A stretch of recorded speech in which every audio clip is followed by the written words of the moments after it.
They used to call him a genius, not just smart, but different, the kind of boy teachers would proudly point at and say, "Look at him, this one will go far in life." His parents believed it too. They were proud of him and always talked about his future like it was already guaranteed. At home, there was laughter, peace, and hope. Everything felt right. But life changed without warning. Slowly, things started falling apart. His father lost his job, and what once sounded like "we'll be fine" turned into sleepless nights. Bills piled up, arguments became normal, and the house that once felt warm became heavy.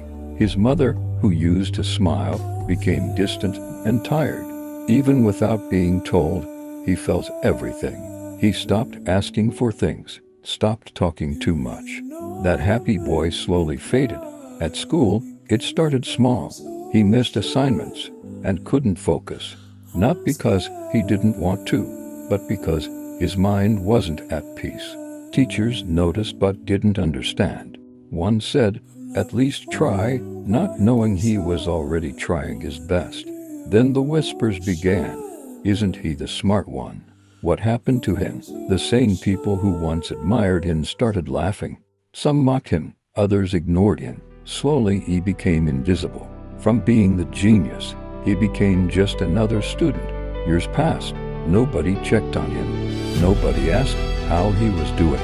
Even teachers stopped calling his name. It felt like he never existed. But what nobody knew was this: he never stopped learning.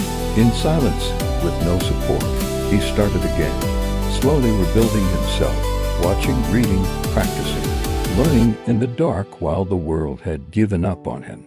There was no attention, no encouragement, just pain and determination. Sometimes he doubted himself, wondering if people were right.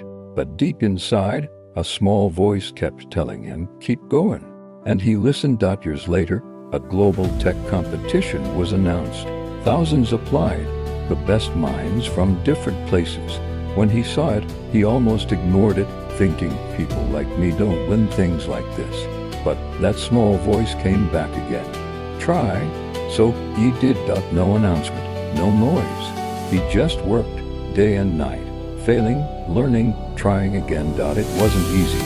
There were moments he wanted to quit, but he kept going because he had nothing to lose. Then the results came out. People checked their phones, waiting. Suddenly, one name was everywhere, a name nobody expected. His name. The same boy they laughed at, the same boy they ignored, the same boy they forgot. Now the world was looking for him. Interviews, recognition, respect. People started saying, "We always knew he was special." But deep down, he knew the truth. They didn't stay. They didn't believe. They didn't care. But it didn't matter anymore, because while they were busy judging him, he was quietly becoming someone they could never ignore. And this time, nobody could ever forget him again. Like, comment, share, and subscribe for more and more.